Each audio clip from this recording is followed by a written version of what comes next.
live here, waiting to see some viewers pop in here, and we'll know for sure that the stream has started. But yep, here we are. We're live. So Celtics are not quite on the clock. Again, it's our draft show. They're on the Twitter clock. They're on the Twitter clock. 13. Was it traded yet? Was it selected and traded? What happened? No, not yet. So 13. Let me jump in on Pelicans here, because this is a prime opportunity for the Celtics to do the Hayward thing. I've been targeting the Pelicans a while as a potential partner there. Pelicans have a ton of future picks. Celtics have some picks here.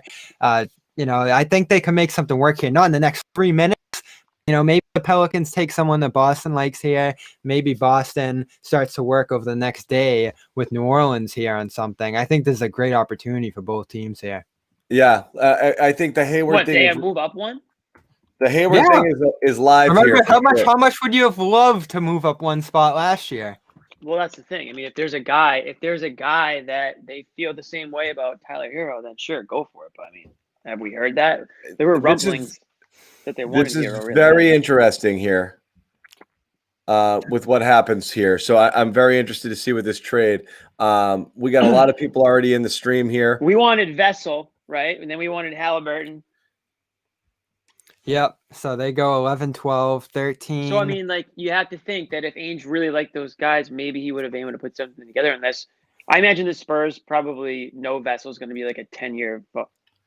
Yeah, so what's interesting here is what we saw early in this draft where a ton of non-shooters go. LaMelo Ball, Anthony Edwards, Danny Avdia, those type of guys. 3 of the best 4 shooters in the draft are still on the board here. One of them will go to New Orleans or whoever ends up picking there. You still have the chance the Thunder move up for Pokasevsky, the Greek prospect that we've talked about here. They've wanted him badly. So you could be talking about Oklahoma City putting together their 17 picks here to move up to 13. New Orleans, Keira Lewis. All right. Keira Lewis, that puts the Celtics on the clock here. So here we go. Aaron Nesmith, Tyrell Terry, RJ Hampton. Those guys are available here. We'll ask the people at home here. Assuming no trade here, who do you guys want? Guys, I'm sticking with RJ Hampton. We got Precious. Precious is intriguing. No doubt about it. Yeah. If you don't believe in Robert Williams, there's a real sense that this guy's locked in. He has a similar physique to Williams, plays a similar game. If you feel better about developing him, about him being that center of the future, I think you do it here. I think Precious is possible, and I think that's the reason why is some sort of size, athleticism, guys who can contest shots. I know people like RJ Hampton. I want a shooter. Well, let's remember. I know a lot of people want shooters. Another big who can't hit free throws and all he can do is rebound and he can't dribble and he's a liability. He can't hit outside shots. Are we going to do that? That's what we're going to do? He comes up. He doesn't play a minute next year. That's what we're going to do? He'll be ready to roll immediately. This is not a guy who's going to need some time to step in. Sadiq Bey is another guy people have liked a lot. Not many. Bob, you mentioned how there's a lot of shooters left. Sadiq Bey, you're right. Yeah, that's a good one. Josue loves him. The first 8 picks, you didn't see many at all shooters going off the board. I know that seems to be what everybody really wants is a shooter. Let me ask you this. Everybody, Celtics Twitter was freaking out when I think we got Josue here. Celtics Twitter was freaking out when Halliburton was sliding and everybody wanted to make a play there. Does Halliburton feel like this year's hero where we're going to be saying, you're going to hear the post-draft stories. I hope not. That's the guy Danny wanted. He tried. Well, he's going to the Kings. He's going to the Kings. Danny's already sending out those texts. That's the guy. We tried. We tried everything we could to move up. That's the guy they wanted. Josue, let's talk about Josue. Sadiq Bey's there. That's your guy. Yo, I'm a huge fan of this guy. He can guard multiple positions. He's a shooter. I don't know. I feel like he's the kind of guy his ceiling could be. He could reach his potential quicker than he would in other situations, especially in this team that needs secondary help from that wing position so badly on both ends, right? So I think he checks all the boxes. Yeah, it didn't work out for Boston, but a 44% three-point shooter, has size to guard all the perimeter positions, which is what you look for there. And they needed that. And, if Hayward's leaving, all of a sudden you're talking about possibly a starter there on the wing, or at least a 6-man if Smart's sliding into the starting lineup. So he fits a mold for sure for them. He's older. He's the best option for the wing position right now. Yeah, he's 22. He's more developed. There's definitely shades of guys that have played for the Celtics before on those wings positions for Brad Stevens. But the shooting's the key, Josue. Like, this is a guy who can come in and knock shots down for them. And I think that's going to translate on the NBA level. I don't think that part I'm not really concerned about. I'm just worried. I guess my only concern would be on the offensive end, if he could be a consistent scorer enough that the Celtics can rely on. Or a creator. Yeah. A creator is an interesting one because, he'll do a lot of the things that Hayward does, but not that creation aspect. Right. But defensively, I mean, I love that about him. That's what I think. Because of that, you take the offense, you take the shooting and everything else, and you're like, okay, well, what box doesn't he check? If you compare him to every other shooter or every other wing player that's still available, I just think he has more upside, or he has the edge over those guys. Well, if we dive into my mock draft, I had this guy going 11, so he is slid for certain. Saddiq Bey, Aaron Nesmith, according to Woj. All right, the shooter. They got the shooter. Whack. Bobby, do your thing. All right, Aaron Nesmith. He is 6'6" with a 6'10" wingspan, wing player, going to play a similar position to what we just mentioned with Saddiq Bey. Listen to this number: 116 threes last year. He shoots 52%. This is the best shooter in the NBA draft this year. Okay.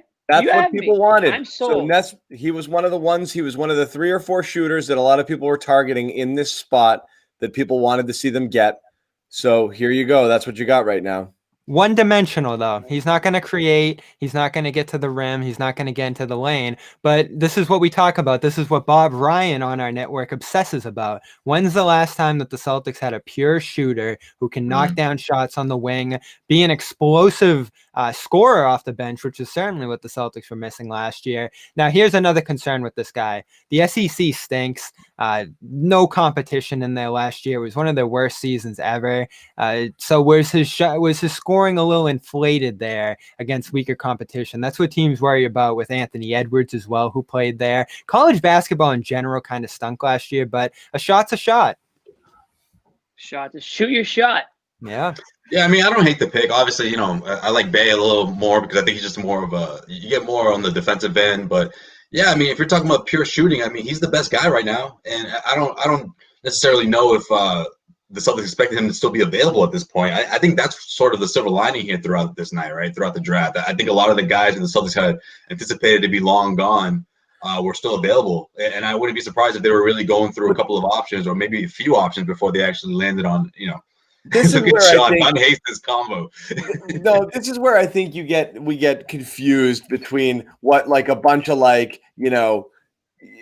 yeah, well, that's what happened when there's no more stat nerds put in their mock drafts versus what actual talent evaluators at the NBA level think. If a guy goes somewhere, chances are that's where he was supposed to go. I mean, with some exceptions, but there's no way 13 teams were all like, whoa, they all made dumb picks, and this is the guy they should have taken. And how did he get to us at 14?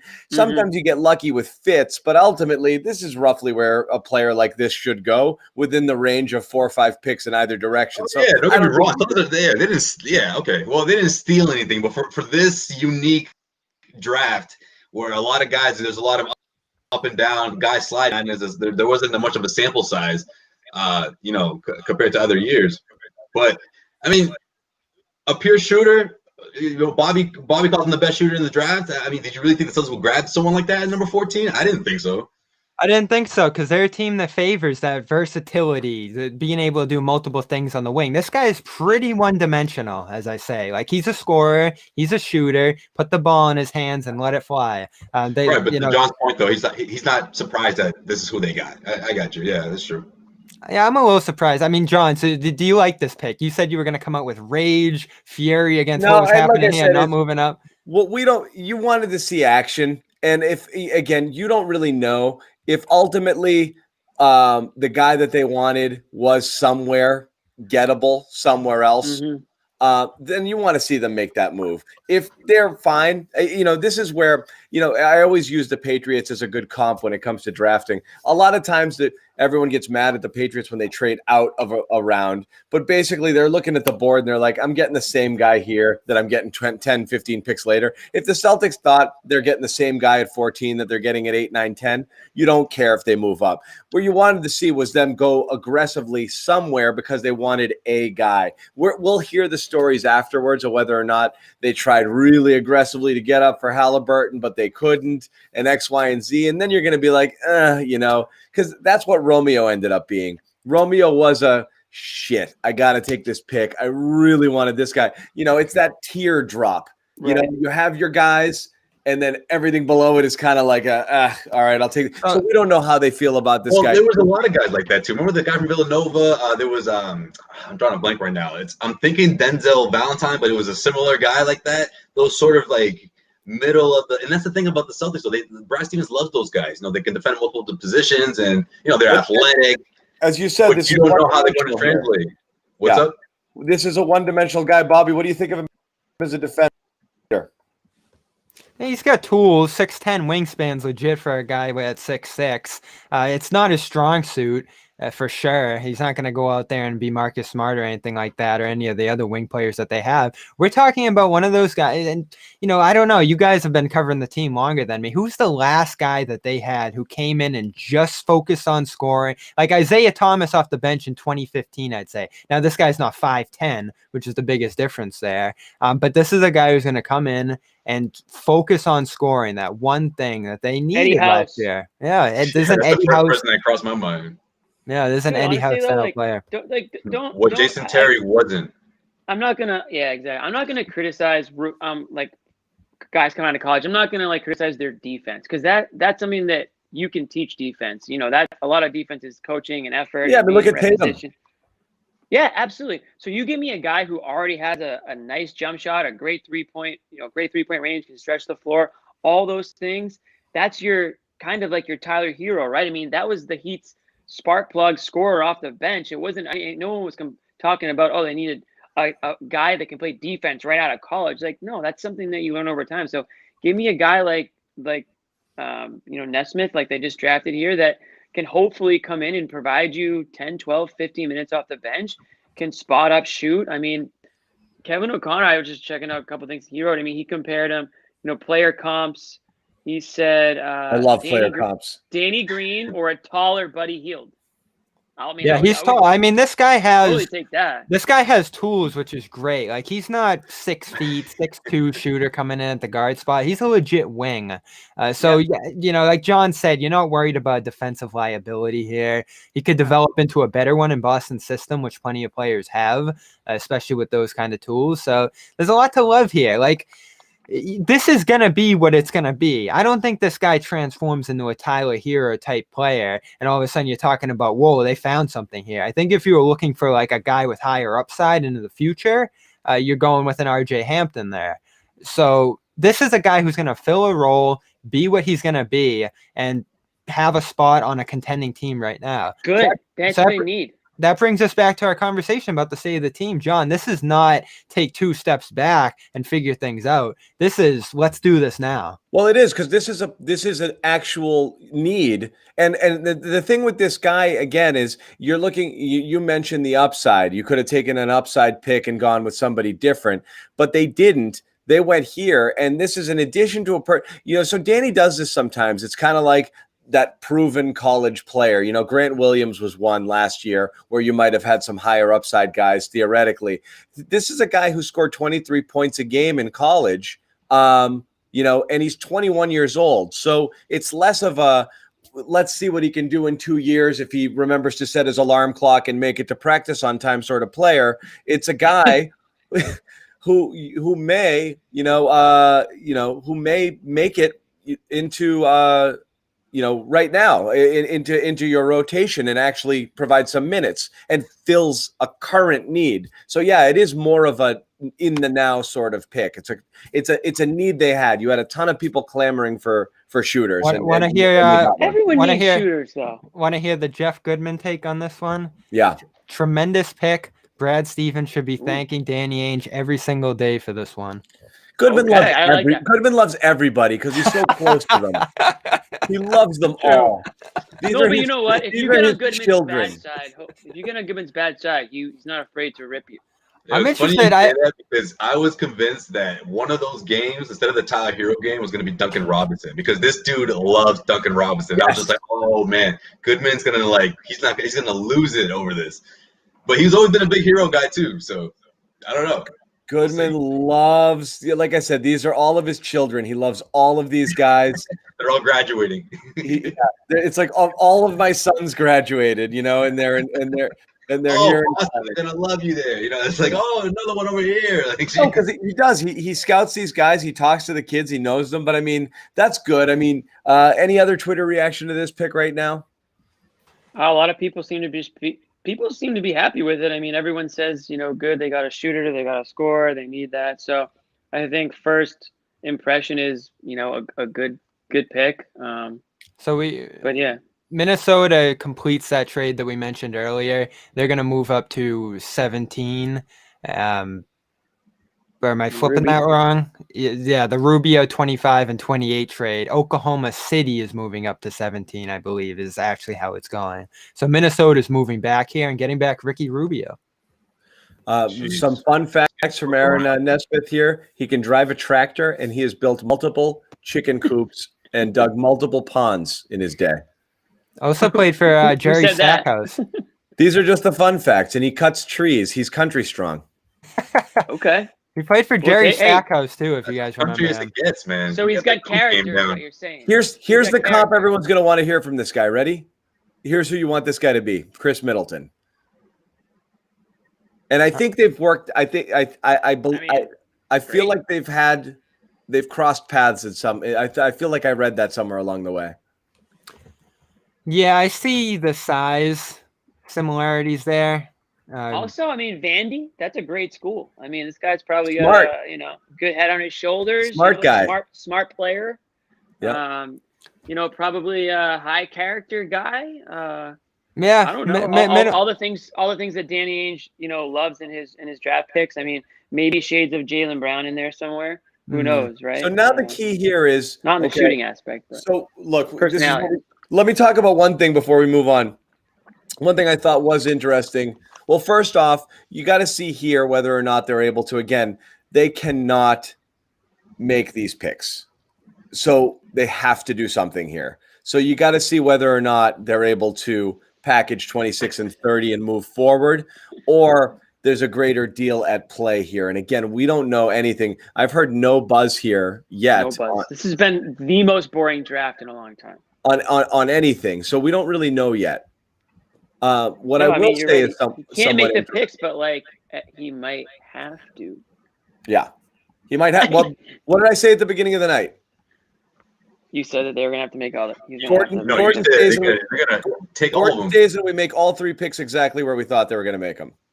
Yeah, right. Yeah, you did that. I did say exactly. But that seems to be the NBA as a whole, right? No one's moving much. I mean, it's.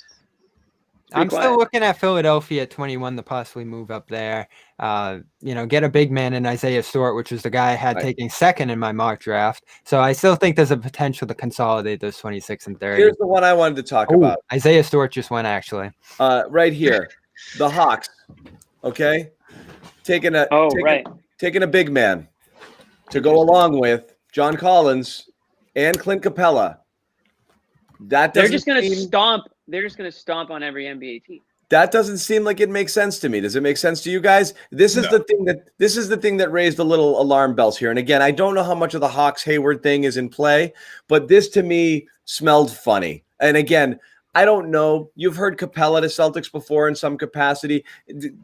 Collins has been talked about. Cedric Maxwell went on the Garden Report earlier today, said he heard Atlanta was talking about things. But Jared Weiss also bumped one of his from The Athletic, bumped a piece that he wrote today out on Twitter about what the Celtics could theoretically do to try to get Collins from Atlanta, and that could also move some money around and get them under the cap here. It doesn't seem like it would make sense because Collins is such a dynamic, player under 25 with seemingly, limitless upside. But again, what are they doing with 3 guys, 3'7", 3 guys, 6'10", 6'11", playing the same position here? No, I'm with you, John, and that's exactly what I was thinking about when you brought it up in the group text before we got on camera. But I just think the Atlanta Hawks are not in a position where they have to trade one of these guys right away, and I think that doesn't work in the Celtics' favor. Don't. But they got to decide if they're going to pay Collins long term. It's the clock is ticking on whether you're going to max him. That's all. Right. And you have to figure this out because obviously you can't keep all of these guys. I just think the whole Capella thing is sort of one of those moves that they're going to make when like no one's looking and they're just going to get it done just because they have to get it done. I just seem like it doesn't seem like there's an agenda to trade him right away. They're sort of just feeling things out. But then to your point again, they have to make a decision here with Collins. And they have to trade one of these guys. And if I'm Danny Ainge, I'm going to monitor the situation. But, with the Gordon Hayward, the clock's ticking here. I don't know if Gordon Hayward's going to be involved in something like this if the Celtics in Atlanta ultimately end up making a deal. Yeah, I don't think it's a huge deal. We've seen teams do this, take multiple guys. If Minnesota was crafty, they possibly should have taken James Wiseman number 1 today if they believed he was the best player. Teams take multiple guys at the same position. This kind of reminds me of when people say the Celtics have too many wings. You can play 2 centers. There's nothing wrong with that. You can rotate them in and out. Too much starting pitching. You can play them together. The John Collins 2 kind of centers though. That's the thing. I don't know. They're stiff. The John Collins one is interesting to me because he is a guy who rotates over to center. So are you talking about Collins as your backup center rotating over for small ball or Okongwu stepping into this spot? He's younger. He's got a development curve here. So there's nothing wrong with having those 3 guys. But but here's the thing. You can never have too many wings. Wings are like starting pitching, okay? Yeah. Like the wings you play everywhere, and a wing is worth a lot more than a big man in today's NBA. And you can have it depends. You can have 3, 4, 5 of them and still find the minutes and play in those switchable lineups and the death lineups and all of that stuff. I mean, at the end of the day, you're not running more than 2 guys this size out on the court at any given time, and oftentimes only 1. So that's exactly why I just see them trading one of these guys, especially not built for that. It just isn't. It doesn't go that way. Well, when you're thinking about you think about the report that we heard beforehand, right? The Gallinari and that they're going to go out and get these guys. If that doesn't work out, they're going to have to look for secondary options. So I can see the Atlanta Hawks just dangling one of these big men to whichever team they see fit or whichever situation that works to their best advantage. And whether it's someone that they're acquiring that's making $17 million and need to match salaries, boom, you have Capella. Or whether it's someone else that's on the lower scale, or a team looking for a prospect that just got drafted. They have a little bit of everything to play with here. So I wouldn't be shocked that that's the next step, depending again on how they do in the first couple of days of free agency. If they're able to reel in one of these guys that they've been targeting.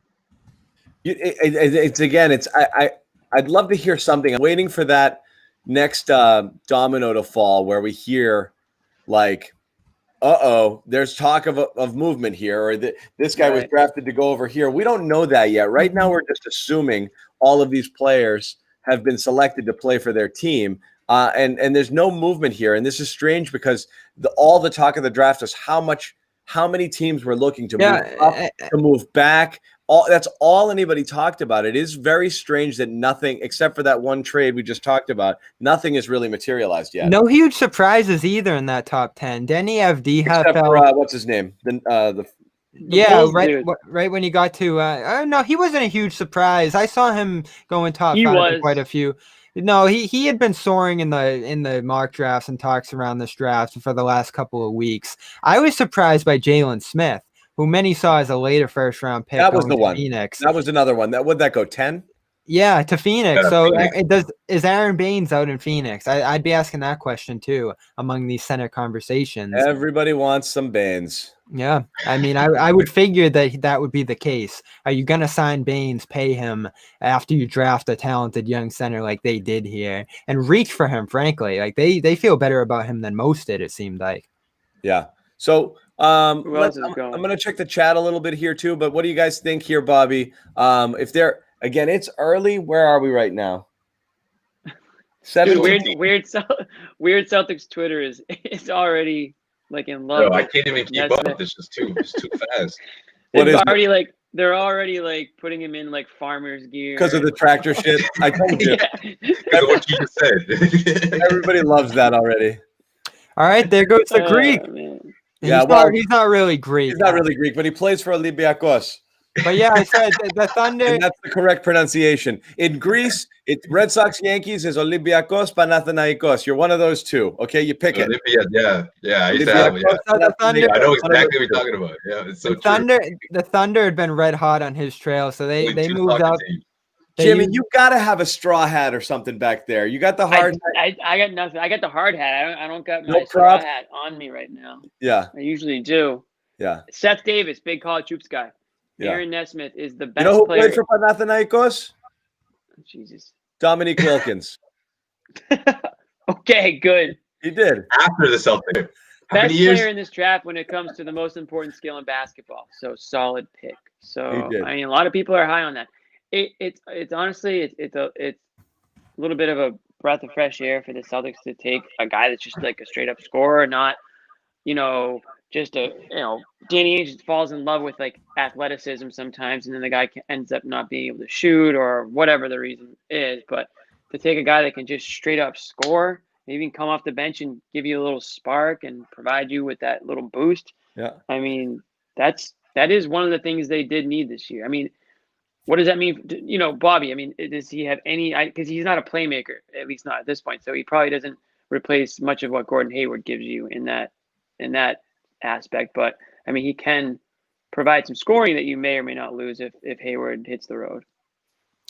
Yeah. Keep going. I was going to say there's still potential to pair that with something you talk about, a playmaker, a wing defender. Those sorts of things are still at play here. And my guy, the guy I love, RJ Hampton, still on the board. Could they get up to 21 and pick him? You do love him. You do love him. Yeah, really, I mean, you do love him. He's sliding still. Did we already take a guy named RJ Hunter? Was that his name? RJ Hunter? Yeah, that one. I was thinking about that earlier. That one didn't work out too well. Wait, so real quick, I want to get to a couple questions. No, he was a rebounder. He was a big rebounder. Greedy plays D. Rebounds. We mentioned that before. We don't think he's untouchable, but at this point, you got to roll him up into something rather than something else. Another quick question here. Guys are asking all of us here. Bruce Miller, would you have rolled up all three picks for the Israeli player or Halliburton for that matter? We got to trade. Bobby? Would you have done it for Halliburton? I'm not in love with him. Like there weren't people in that top 14 that I fell in love with and that I needed to see come here and that I need to yield assets for. You got a pretty good player at 14. There's still a potential to draft a pretty good player here in the 20s. And of course, I'm targeting that RJ Hampton. I've been talking all along. Nikhil Harry's here. He's usually in our Pats chats, but he's here. Hey, Nikhil. Oh, that's bad karma, huh? On draft night? No, Nikhil gets beat up on the Pats boards all the time. Clippers trading Landry Shamet to the Nets for number 19. Nothing. Yeah. So you would not have traded up for any of those, Bobby? We're trying to take some questions here, guys. No, I've been more focused on moving up later with those late round picks and packing that into one. I like the idea of double dipping here in that middle round. There's usually a good player in that middle round, and if you can double dip there, there's a better shot that you have one of the great players in the middle portions of this draft. Yeah, this feels like last year, right? Where you move to a place where you get a guy you want and you go into the second round and get the guy you might have gotten at 30. This is your Carson Edwards, Grant Williams kind of double switcheroo here. I could see that possible. But we'll see. I always want to see people move up. Moving up means I really want that. So guy. there is one interesting guy that they missed out on by a pick, and we talked about that. They were in a location where someone was going to go at 13 that makes you think, oh, they just missed that guy. Keira Lewis is a phenomenal point guard. And we talked about the future of the point guard position after Kemba. Yeah. That was a guy that they had their eyes on, that is one of the better talents in this draft, one of the best athletes in this draft, and a phenomenal point guard. They probably wish he was there at 14, and the Pelicans were fielding calls for that pick. What do you give up to flip one spot up? I mean, we're talking about a guy who would have been more consequential to the future of the franchise rather than just a good role guy in Nesmith. Here's another question for you, Bobby. Some backup point guard options remaining here. Anybody? It's slim. I think that's one of the weaker positions in this draft in terms of depth. Cole Anthony was a guy that I thought was going to be available in the 20s. He is gone now. The next guy you look to is Theo Maladon. who has been mentored by Tony Parker. He's a French guard, solid all around, can shoot from everywhere on the court, playmaker, 6'4", defends. Nothing remarkable, just solid all around. Would be a good backup point guard, and comes from a pretty successful line of good point guards out of Spain. The latest being Killian Hayes that got drafted earlier tonight. So he would be rock solid. He's a guy I look to if he's available there at 26. Kevin O'Connor had him in the second round, so I think there's a good chance he would be there. Yeah. Somebody's there's fake Nets news. made a trade. Huh? Nets made a trade. You guys see that on Twitter? Was it for Harden? So who's picking there now? Who's picking there now, Jimmy? It's a 3-way deal. The Pistons are getting the 19th pick. There's a deal to be made here for the South. Like this, I can't, John. Oh man, you bring up an intriguing possibility, John, where they use all 3 of these first round picks, and it's like, what are we talking about at that point? 9 out of the 15 players on the roster being rookies, second year or third year players. Like, whoo! And then Hayward walks out the door. It's not because you want to; it's just because you're stuck. Like if nobody wants anything that you're peddling, what do you do? The only thing possible is you flip them into the future, like conditional. It can turn into a second, can turn into a first. That's the best you're going to do with those picks, right? Yeah. That's about it. Nobody's trading you for a future first from that low in the draft. Just nobody, unless somebody really wants to get in on something, It's gonna. Oh, go ahead, Jimmy. No, I was gonna say picks like that. They usually just get included in a bigger deal, and you end up with that pick later on. Like, you're not flipping a first at this point for a first in a future year, unless it's heavily protected. Which, that obviously it would be heavily protected. But like you said, John, I mean, like, Danny just has to get out of the pick just in order to just not have the roster. Joseph Peralt here asking, what value do these picks really have? The answer, Joseph? Bag of balls. 0. That's why they're taking it. That's why they're going to use every single one of them. I can't believe. I know. John said that he was serious, but I didn't. I really didn't. Now get ready. I was serious. Get ready. Not because he wants it, just because of the inability to find somebody who wants it. I thought you would find somebody at least to trade off one of these picks. Get ready for this. So many people have them. Bobby, what do you got? Get ready for this possibility, which is going to drive people through the roof. What if they draft and stash a player in the late first round here? I'm not surprised. I was joking about Yabusele. Yeah. Yabusele, Zizic, they do this. Draft and stash looms. Yeah. At number 30. For sure. Australia. You guys remember that guy? Yeah. So there's a prime. There's a prime Semi. Point guard in this draft. He was the second rounder, but they stashed him too. He's the first. He's a Turk. There is a guy in the late first round here, Leandro Bolmero, 6'7" point guard, who plays for Barcelona. Figures to stay there for a year or two, maybe longer. Needs to develop a shot. He pretty much has everything else in his game. So there's your draft and stash guy, if that's what they're going to go with. And there's the reaction to draft. And there's the reaction to draft and stash. That'll be the popular reaction. That's mine too. Yeah. But honestly, look at this picture. Honestly, when you're Dash. Oh, you're so right, John. Like you knew they were going to end up here. When you're a team like the Celtics, I've been here before. Anyway.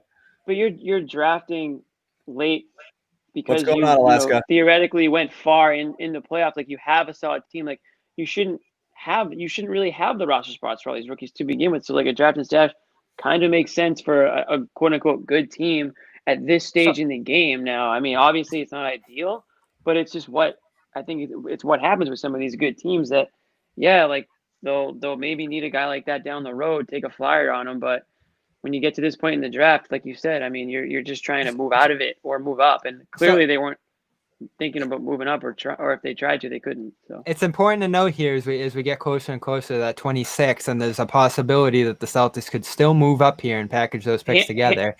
Hampton's still on the board, Bob? Hampton is still on the board. Sadiq Bey is on the board. Tyrell Terry, who's another phenomenal shooter. There goes Bey. Bey just got drafted. There goes Bey. Bey just left. Detroit. It's a good pickup. What pick? 19. 19. All right, so we're pushing 20 now. 6 more picks to go until the Celtics get here. There's still quite a few talented guys. Kentucky guy and Tyrese Maxey. The other best shooter in the draft, and Tyrell Terry. Do you double dip on shooters? Put two great shooters together. Get 'em. Yeah. So Just there are boom, options boom, here. boom. Yes. So there was so much emphasis, and I said this right on John's cue. I said this to you guys earlier. There was so much emphasis on move up, move up, move up. But you trade smart, trade this guy, get up to the top. This wasn't that kind of draft. This is a draft where you sit back, wait and see who's there, and if they follow you and you like them. Now it is. Oh, okay. I said that earlier.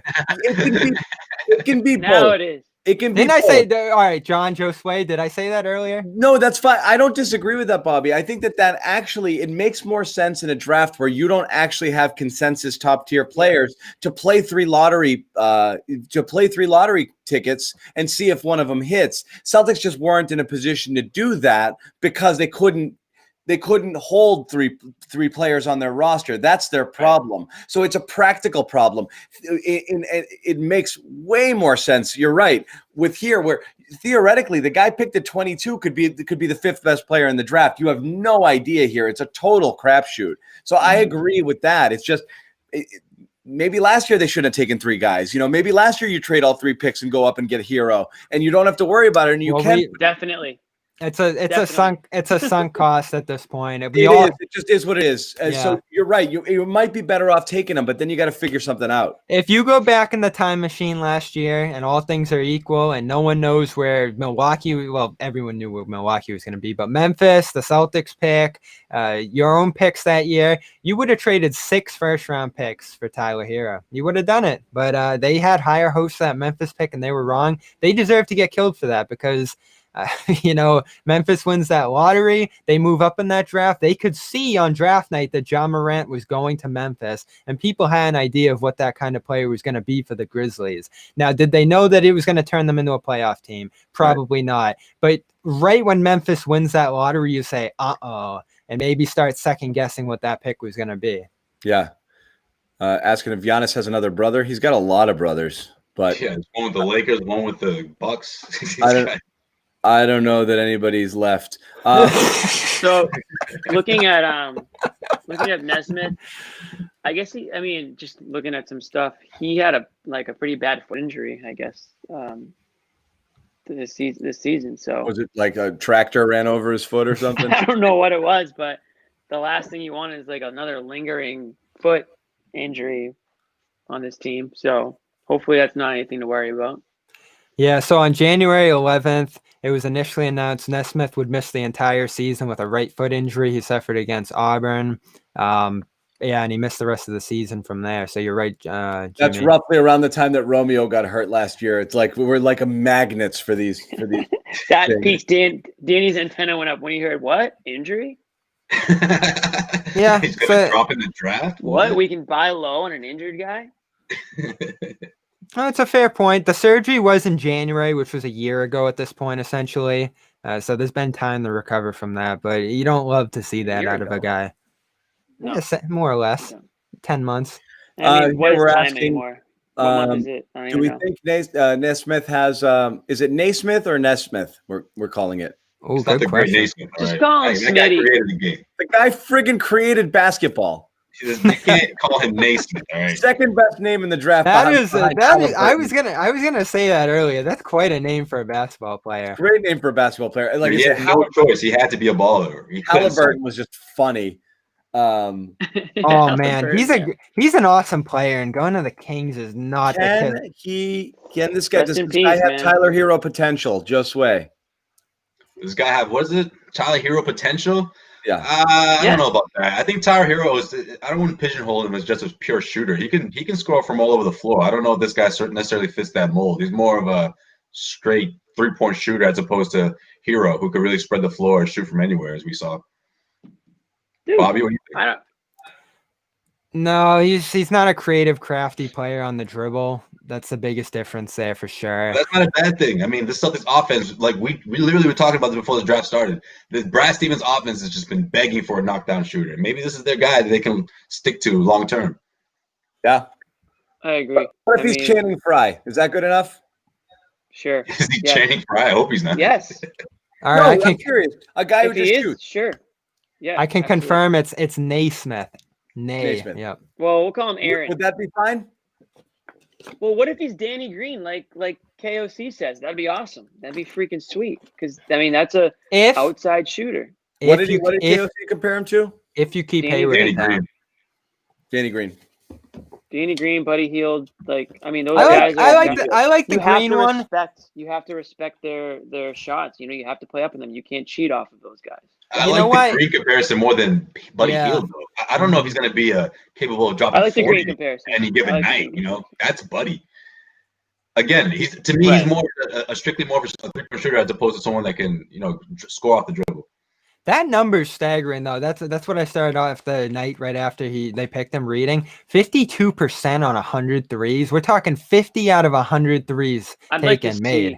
I'd like to see the defense in some of these games in that competition. Like you said, Bobby, I mean, he's playing in a pretty shitty conference. So I obviously expect those numbers to significantly drop. Sorry to disappoint you defensively, but hopefully those 3-point shots will make you not worried about him on defense. But he's got NBA range already. I mean, he's the type of guy that won't be shy to pull up from 26, 28, right? Yeah, those are the guys. Oh man, the Celtics need people like that so bad. Like, can you please spread the floor? I can't wait to see. Spread the floor, Bobby. I hope you can spread the floor for the Celtics team because who else is doing it? No one else. This is a pleasant surprise. This is a pleasant surprise, Josue. You think about what the Celtics value in the draft, what the league values in the draft now. These versatile guys who do a little bit of everything. They may not be able to shoot, but maybe they can grow into it. Like just the raw athletic talents that usually go in the lottery. This guy has perfected his art and is ready to do it from day one. And the Celtics, like you said, haven't had that in so long. It's a breath of fresh air. It almost reminds me of bringing in Enes Kanter last year. Is it exactly what the league's going toward? No, but this guy does what he does great. He's going to fit that role. He's not going to complain about not starting. He's just going to do what he's going to do. And that's refreshing. Keep going. That's funny. Keep going. What are you saying? It's true. It's true. It is true. Yeah, let's move on to that. I couldn't help it. Let's move on to that Raptors pick coming up. You pasted that thing on. I started laughing. I know. I was staring at it the whole time. I'm like, I'm gonna wait for the perfect moment when Bobby's talking. It's the ultimate diss. Bobby, you're a Raptors fan. Number 20, Precious Achiuwa. So the Miami Heat. Precious. My precious. I'll tell you what. If you had told me this, if the Celtics had drafted Precious, no offense to him, but like I'm very happy with the pick they took. I want the shooter. I don't want bigs. I don't want guys who just are gonna like be the next Rob Williams. They already have the guy we wish Robert Williams was. Like, I love this guy. I really do. Oh, and the Heat get him behind Bam. I like this guy a lot.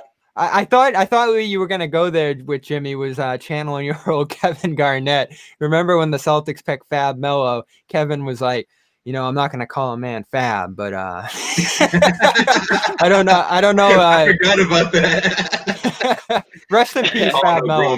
Fab. It's just not me. I'm going back to Nesmith here. Again, talking about exactly having the type of person this is a person who does not need to develop any aspect of their NBA game outside of like getting used to defending, obviously at this level, but like he does exactly what he does.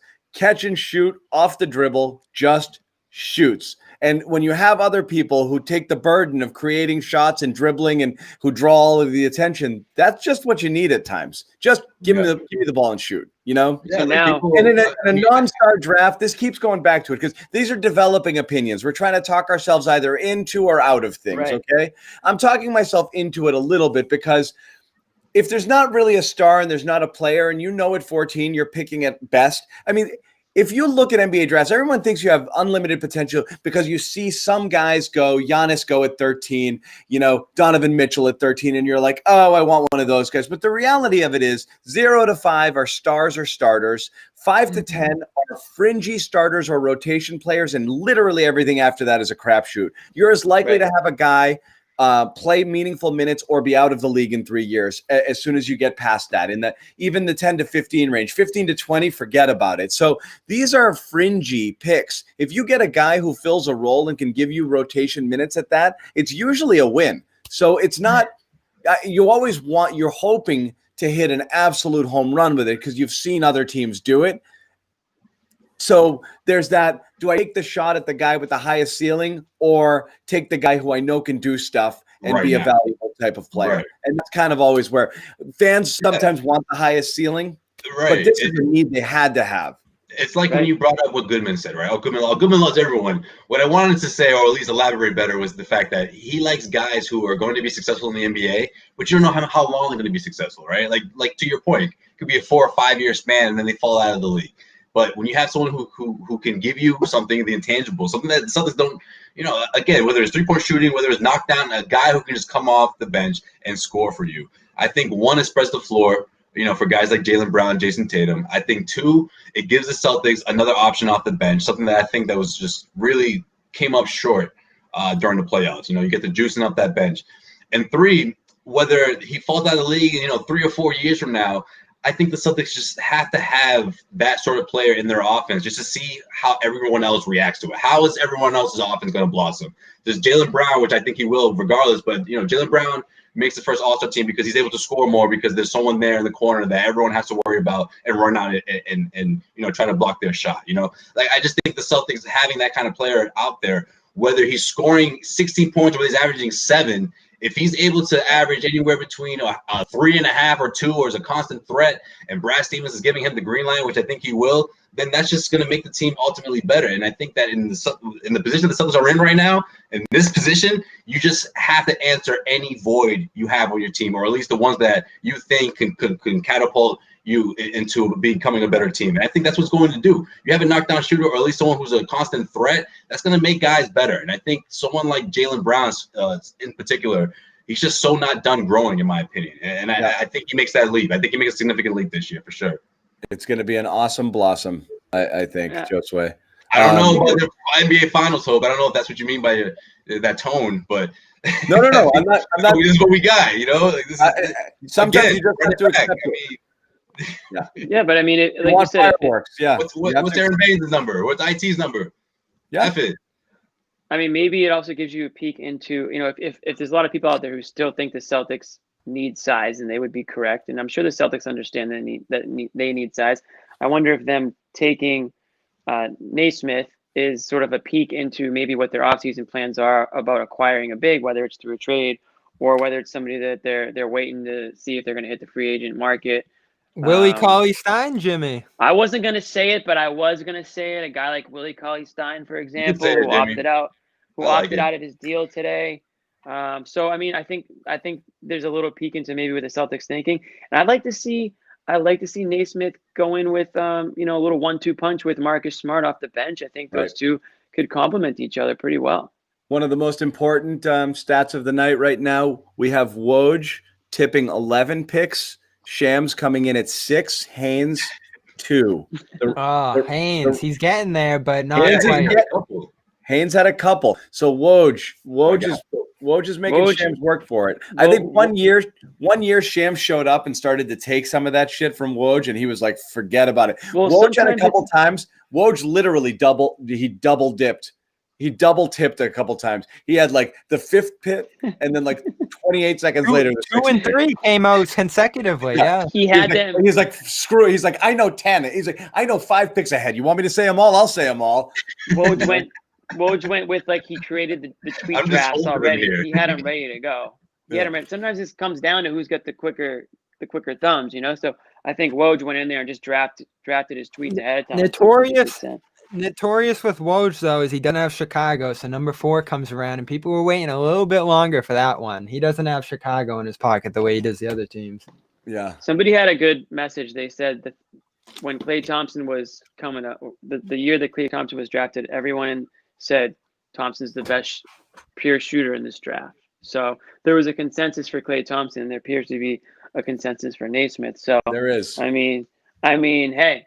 Anytime those two guys are in the same sentence, I'll take that, unless it's lower leg injury. which it actually is in this case. But yeah, we still don't know exactly what that is. We're through pick 21. Wow. So, guys, what do you say? Can we roll through, or do you want to take a break? We should just keep it rolling, man. All right, we'll keep it going. At this point, guys, if you have questions, let us know. So right now, let's see what's the best available. What do we got left? My AirPods are at 10%. We still got RJ Hampton on the board at pick 22. I know. So Bobby's got saying RJ Hunter, but it's not RJ Hunter. Let me think of who else is out there. Tyrell Terry? Oh, that's a tough one for me. I'm getting a charger. I'm going to let you guys at it for a little bit. I'm gonna pop for a second. Just talk. Go. Okay. Just the kids. Yeah. Oh, we can't control it. We can't control. You guys can see the comments, right? Because I can't from where I'm at right now. But we got Tyrell Terry on the board. Number of wings, Josh Green, people like that if they want to go in that direction. Who else are we talking about here? What do you think of Maxey? The Sixers went with Maxey at 21. All right, yeah, let's with that. So Daryl Morey makes his first pick as 76ers GM. A combo guard, something they need, a backcourt guy who can create a little bit in the pick and roll. He is not a great pick and roll creator. He's more of an off the bounce scorer. I'd compare him a little bit to Eric Bledsoe, who also went to Kentucky. Can defend well. But, overall, just a late round, first round combo guard. He's not a great shooter. He's not a great point guard. He's somewhere in between with athleticism, with some size, and can score a little bit for them. I actually think he compares pretty favorably to what they already have there in Josh Richardson. So not a home run by any means for Philadelphia. Just a rock solid pick there. Yeah, I mean, it's not bad. It looks like Daryl Morey is trying to undo all of yeah, mix up those positions a little bit. Get some guards in there. Yeah, he's trying to undo everything that Elton Brand did, and man. Well, Elton Brand is still there to see it, by the way. Yeah, but he's watching all this unfold. He's not calling the same shots like he used to. Oh, no. Daryl Morey gave the new sheriff in town. And he's how just watching awkward is that conversation unfold when he comes in and says, "Hey, by the way, the Al Horford thing you thought that I got it done. I got it done." You know what? Actually, I wouldn't be surprised if that was part of the conversation when they hired the dude.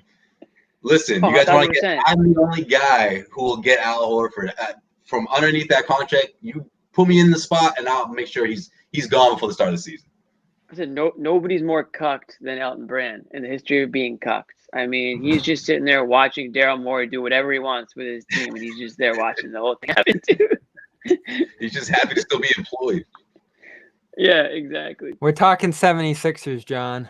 I know. I was listening. Oh, all right. We were talking Sixers, and hey, one more thing on Precious. KOC is a huge fan of that pick. He said it was his favorite pick of the draft. So Precious. Oh yeah, he went nuts about that. Right? I was in on Precious. Yeah, I saw that tweet. He goes, "That is the hardest working guy." Miami Heat. Yeah, he's gonna fit in with the club, man. That guy. Jeez, look, the Miami Heat favorite fit. Obviously tonight it's not the best night to talk about it, but by the time we get to the start of the season, when you compare the Celtics team, whatever it looks like compared to the others, man, it's going to be tough for this team. Whether we're talking, I'm not even thinking about Brooklyn. I'm just thinking of whether we're talking about Miami. Just to start with thinking about Brooklyn. Yeah. Yeah, Bobby, entertainment value. That's why. I know. And then the Brooklyn super team. So I do. If we're staying on Philly for one more minute, it's pretty amazing what they put together in the first day. Bobby moving? Or is he frozen on your screens? He's frozen on my screen. He's frozen. I can hear him though. Dead frozen. Bobby, leave and come back. Your screen's get some Wi-Fi issues. He wasn't frozen before. He was just blurry. So yeah, it was blurry. Okay. Well, there goes our Sixers intel. Our Sixers Raptors insider. Yeah. Who's on the clock right now? I'm seeing if anything's tipped right now. It's on TV. It's 22, but I think we're past that. Bobby's running out of charge here, so we'll just kind of saw his message. KOC said Nesmith was a fine pick, but better players were available. Ooh, he's not as high on the pick as who said that? Kevin O'Connor. Yeah. So I know O'Connor had him like 22 on his big board. Yeah. Well, I guess Danny Ainge doesn't look at his big board. Yeah. Or doesn't care for it, which is fine. Right.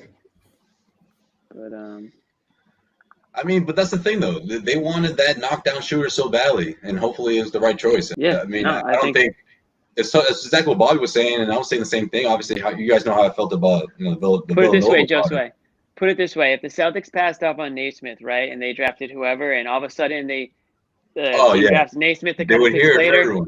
That would be the end of it. You passed up on another shooter, and this guy's scoring 25 in the playoffs. Just like last year. What is it with this team, or what is it with Danny Ainge? Especially at that spot too, at 14, and everyone would be like, "Oh, it's Tyler Hero all over again." Right. Exactly. So, I'm okay with it. I mean, shoot. We'll see. I mean, they have missed on other shooters. We talked about RJ Hunter a few years ago. I mean, that was kind of a massive miss there. So, I mean, there are. I mean, Carson. RJ. He had the mechanics, but he just didn't have everything else. That was the problem. That was a beautiful shot. Zeki Naji. Oh, Shams beat Woj by like this much. Oh, we're in the late first round now. That's when it gets. People, it's up for back. Shams is making a comeback here. I think Woj is even bored with this draft. Woj is like, man.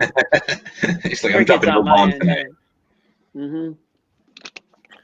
All right, so we got 4 picks till the draft. Everybody's guy that they wanted is still there in RJ.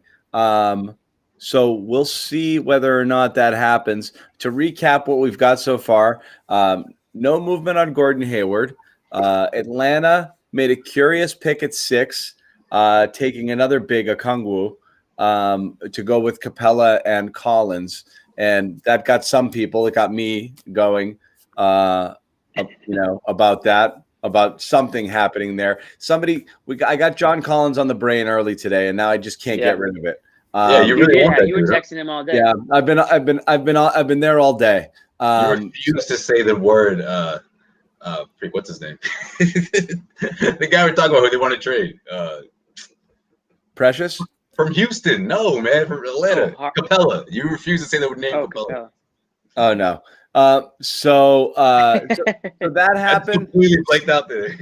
There was a thought about the Celtics moving up. That did not happen. Celtics ended up picking at 14. They took a shooter who some people like, some people don't. We're trying to talk ourselves into it a little bit. We have no choice. Out of Vanderbilt. And they have 2 more picks here, 26 and 30 still in this draft. I'll tell you what. It feels like it's starting to drag. These last few picks have been crawling. I don't know if that's just me or what, but Cedric Maxwell's calling me. Should I pick this up? Yeah, absolutely. Pick it up. Tell him that he's on live. Yo, what up, Max? You're on live right now. I'm on live right now. Yeah, you're on. You're doing a little draft show on CLNS, man. What do you think of the pick? Let us know. I love the pick. I'm just more looking at what Anna Horford said to Philly. Oh, what'd you think of that, Max? Again, we're on live, Max. We are actually on live. Yeah, like we're really live. I love the pick. I think it was, you bring in another shooter, somebody could knock down some shots, extend the floor a little bit, look like he defends. You don't know that much about him because of his injuries. But Danny went out, and I think that they got the best shooter available. They was the best shooter in the draft. So, I like this, this pick coming in the NBA, helping out the team. Yeah, we were just saying that knockdown shooter, man. When's the last time we saw someone like that for the Celtics? That wasn't coached by Doc Rivers. It's really crazy to think about guys who are Ask him about Collins. Don't see him Ask him come about in Collins. In the NBA, you think about the Tyler Heroes and guys like that who came in and knocked down shots. Say, what do you know about Collins? Somebody to counter with that from that same position. Are you a little disappointed that the Suns didn't make a move? I know you approved. You're one of the few people that approved a potential Marcus Smart trade to Golden State for that number 2 pick. Well, I think this kid was really special, Wiseman, and he looks the part of being that way. And now with I think the most serious thing about Klay Thompson, if he tore his Achilles, that's devastating. It might change the dinner, but don't count everything out yet, because I think there's so many things about to happen with the Celtics. Because it just looks like, to me, it feels like Gordon Hayward will not be here. His life is not long for the Celtics, and I think that they're probably going to end up getting one of those young players. I think it could be. I think, and this is just me talking, but I think the kid John that plays center down there, Collins, I think that he could be a guy that the Celtics could look at, somebody who's going to counter a guy like they have now about that. Yeah, they were just asking me to ask you about Collins. That's crazy. Did you guys talk to Max before this? Max knows something about Collins. What is it? Max came on with us, and we want that. He came on. He talked to Nick earlier today on the Garden Report. Mentioned something about Collins, floated it out there. We want to know if Max is hearing it or just thinks it'd be a good idea. I'm hearing things, and I didn't hear from Danny. I'm just some of my little sources think that this could be the way that if Atlanta's thinking about moving, and you'd have to think Josue is a conspiracy guy, and if Josue thinks this way and says, well, why would the Celtics decide to give a player who has a player option and it's for them today, and they didn't make him decide one way or the other? So if they didn't make him decide, they're giving him an opportunity, I think, to go out and make a deal with another team, which is going to help them. I mean, you think about it. If he wanted to go, if you were looking and you made an opportunity for Gordon Hayward, and Gordon Hayward opted out of his contract, Atlanta has $44 million under the cap. So realistically, he could just go there. You're jacked with him leaving, but I think he wants to give the team that gave him all that money an opportunity to make sign and trade. That's a great point. Some maybe use more of his money. That's a great point. He didn't do that in Utah, though. Well, in Utah, I just think it was just he looked at the grass on the other side and said it was greener. I think it was. It was just unfortunate that in his time here, we did not see a healthy Gordon Hayward for his, for his run here. I think we only saw maybe 50% of the time that he was here available in these years that Gordon Hayward has been able to play, and I think that's what made him inconsistent. One of the Celtics draft and stash options here just went Bolmaro. Yeah. And who is still alive? But R.J. Hampton with 3 picks. He might slide into the second round. R.J. Hampton's still there. We'll see. Now. He's the Brady. Max, let me call you back after this. Let's make the next pick. Send Max a link. Send him a link. Yeah, Max, get on here. He's just sitting around. We're just hanging. Yeah. Thank God I told them that we're live. Yeah, that could have gone a lot of ways. No, but you did. I go, Max, how's it going? And again, we are live. These 10 to 11 p.m. Max conversations don't usually stay PG. Yeah. No. I was gonna say when he called me at this time, it's like, but then again, it's the draft, so I figured it was something. Right. I thought it was basketball related, but not so much. No, it was professional. So it's good, everybody. That was a nice treat. Hey. Cedric Maxwell podcast on CLNS Media Network. Cedric was on our network earlier today with Nick Gelso. He mentioned Collins' name, and again, when guys like Max mention things. Okay, Max isn't a reporter. He's not going out seeking this information. Sometimes people hear stuff, and they hear stuff from people who just are volunteering information.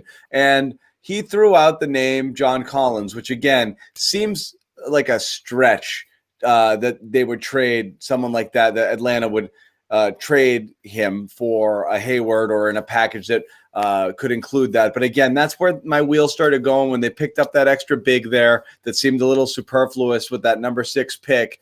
If something might be in the works, who knows? Yeah, and it doesn't mean with the Celtics. They could be looking to move Capella or move somebody at some point or another. So we'll see.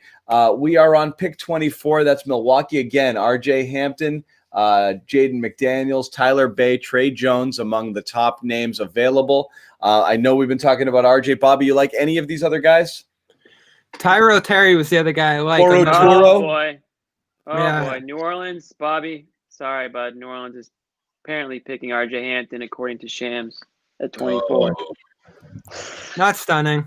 Sorry, they need a lead guard ball handler after the Drew Holiday situation. So now all eyes on Tyrell Terry. Do you double dip with that shooter? One guy's shooting 52% in college, the other guy's shooting 45% in college from three. That's a real possibility here. I'm going to quick update here. Chris Haynes a few seconds ago on Klay Thompson, significant Achilles injury. MRI scheduled for tomorrow. It sounds like, by all accounts, people are tiptoeing around this. It sounds like he ruptured his Achilles on his right foot, on his after ACL surgery on his left. And look, this sucks, man, because ACL you come back from, and now, I mean, obviously the medicine is so good, people bounce back, and they're almost 100% within a year. That Achilles is a freaking killer for a basketball player, man. That just takes that cuts years off your career, you know? Right. Yeah. You know, so who knows what could have been with the Warriors? That changes everything. That team was a contender, you know? Yeah, they were a contender. But that Durant thing strikes first, and that's the first chip away at a dynasty. And people thought that they would be the team for 10 years. You thought that they might bounce back. Now, all of a sudden, does this just spiral, and, you know, Steph Curry becomes available at some point. If Klay Thompson's career could be in jeopardy with an injury like this, you definitely think that could be a possibility. Who knows what could happen with that team going forward. So I'm not surprised they took James Wiseman and just did what they were going to do anyway tonight. It didn't act too rash, but you keep an eye on that team now because their fortune just changed drastically. James Wiseman, Draymond Green, Steph Curry, Andrew Wiggins. That's a bottom half playoff team in the West at best. So they have some serious decisions to make there. Yeah. And what makes it tough is that they probably still believe that Klay Thompson can make a recovery and a return. And I'm sure that they probably think that they're still talented enough to compete when healthy. So I'm sure that they're not like jumping at the blow up rebuild mode with that in mind. One of my favorite draft things in the world, the NBA, it's so stupid, but when you know another team already owns a draft pick and they still make you put on the other team's hat, you know? So RJ Hampton's sitting there on a couch and they throw a freaking Bucks hat on him and he's just like looking around. He's like, I'm not a Buck, right? He's not a Pelican either. He is going to the Denver Nuggets now. And he went to the Nuggets. Yep. Oh, wow. Yeah, Hampton's going to the Nuggets. Speaking of the Nuggets. The Celtics really wanted him. I thought that was the team that could have got him.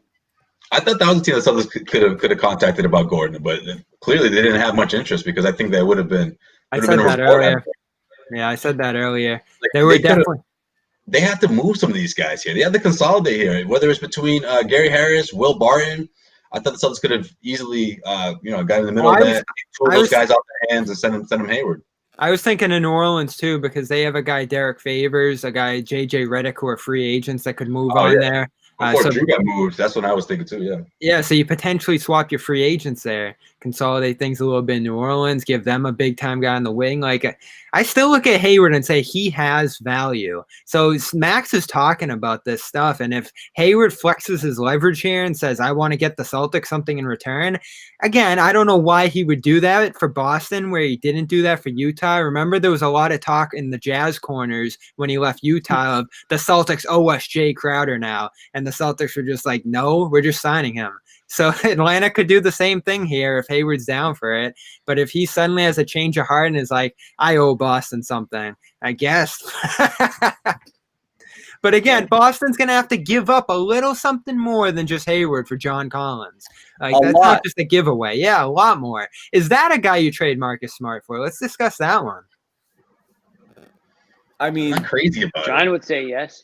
You know where I am on Smart. I think I think about it. My idea on Smart is this: he has terrific value. He's a definite heart and soul guy. all of the intangibles and all that, and everybody knows it. But if any team out there truly thinks that like he's worth a lot or something else of value to you, you look into it, but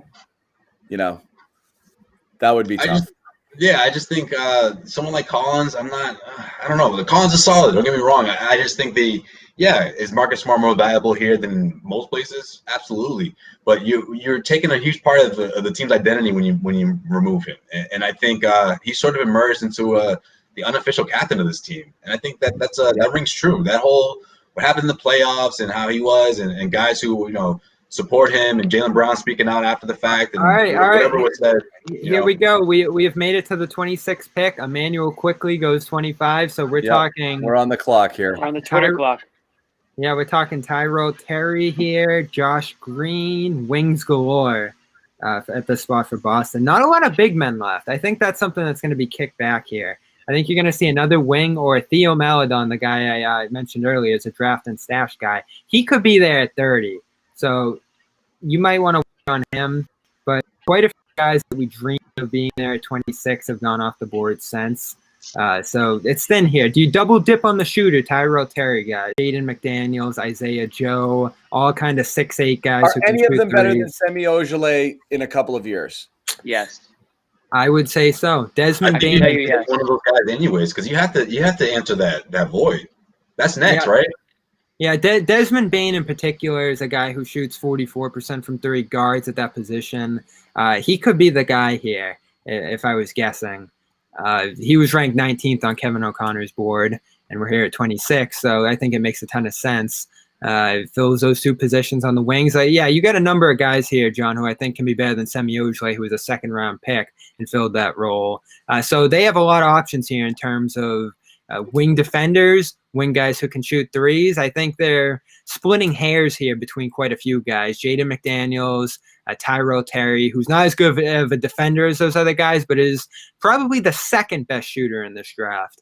If I had to rank my pure shooters here. So do you sacrifice a little bit of defense to get an even better shooter here? Or do you go with one of these 3-and-D wing guys? I think you're going to see a wing guy here and then, do that draft and stash option at 30. But here we are, John. They're using all 3 picks, it looks like. I don't know. I mean, let's see what they literally did everything we said. Whatever you do, you can't take all 3 picks. They just can't. It just can't happen. And here we are. We're taking all 3 picks. It seems like there's a lot of love on the chat for Terry and McDaniels here. So we will see. We're waiting it out. Again, Celtics entered the night with 3 picks. We didn't think it was wise for them to take them. Neither did really anybody. Danny Ainge, by all accounts, Danny Ainge desperately did not want to draft 3 players tonight. Move up, out, forward, whatever. Someone asking if we're doing a free agency show on Saturday. I would love to. And it's possible we will be doing stuff over the weekend as well, Julian. So yes. But yeah, it's become more interesting free agent players if Hayward walks too, and offering $10 million to a guy, but we'll get to that. Yeah. So we are waiting here again. Nico Manion. I see that name in the comments too. That's an interesting one. He's a burst scorer at the guard position, not a pure point guard, but that guy scored a ton for Arizona at the guard spot. I see him as a second rounder, but he's at play here too. So let's see what they do here. Xavier Tillman, Michigan State. Taking a lot of time. So anytime you go deep, that they're desperately trying to move. I found what's interesting in this first round: 7 centers, and many of them went high. You had 3 in the first 10, I believe. So that center position was popular tonight. Malachi Flynn, someone mentions him. He's a good lead point guard, facilitator off the bench, pick and roll distributor. 6'1", smaller, skinnier, but he's a creator. San Diego State. He's a good guy here. Wouldn't hate seeing that at all. Do you want to see more wing or point guard behind Kemba here, John? It's again at this point in the draft. We have to be realistic. You're getting a guy that is most likely a DNP-CD most nights, you know? Yeah. So well, again, except at that point guard I don't position. want to make these picks at all, Bobby. I really don't. Oh, and here we go. Peyton Pritchard is going to the Celtics at number 26. So let me tell you about Peyton Pritchard. This is one of those guys from Oregon who was ball in his hands all the time, point guard, shooter off the dribble, was doing everything for Oregon, a creator. He was the center of the offense there at Oregon for quite a few years and led some very good teams there. That kind of goes back to this thing you see with Danny Ainge of enjoying guys who succeed at the highest level at the college game. I'm trying to pull up his page here, but we're talking about a point guard who can shoot off the dribble, who can create a bit here, and that's what they're going with at 26. All right. Well, we mentioned point guard as one of the possibilities, and here you have it. Again, you're looking at likelihood that Wanamaker's not around next year, and really you're looking at Tremont Waters here, as the deep bench point guard type player. Bobby, from what you know of Prichard, compare him to, he's a different type of player as Tremont, but if those guys are fighting out for that spot there, is this Prichard's?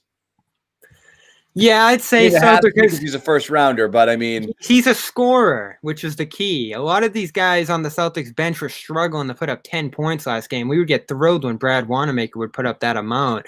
So I would certainly say so. He is that guy who comes in and can put the ball in every spot on the floor.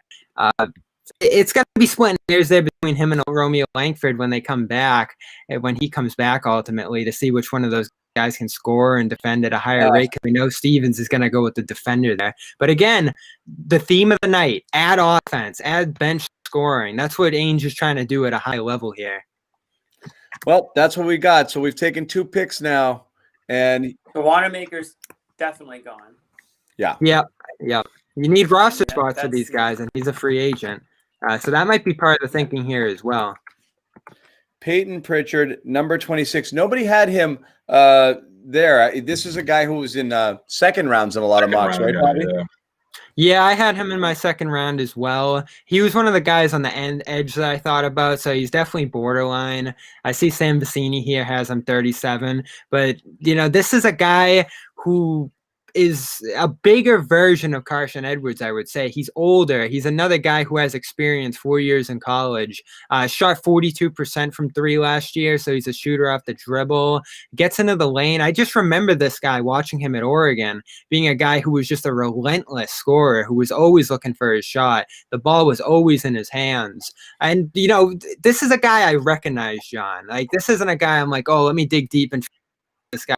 Right. He's on national TV a lot. He was on great teams during his year. He was the center of everything they were doing there. So he's another guy who's developed, who is what he is at this point, and comes in and plays and is ready to go. So to answer your question, I think he will be the guy off the bench who's playing.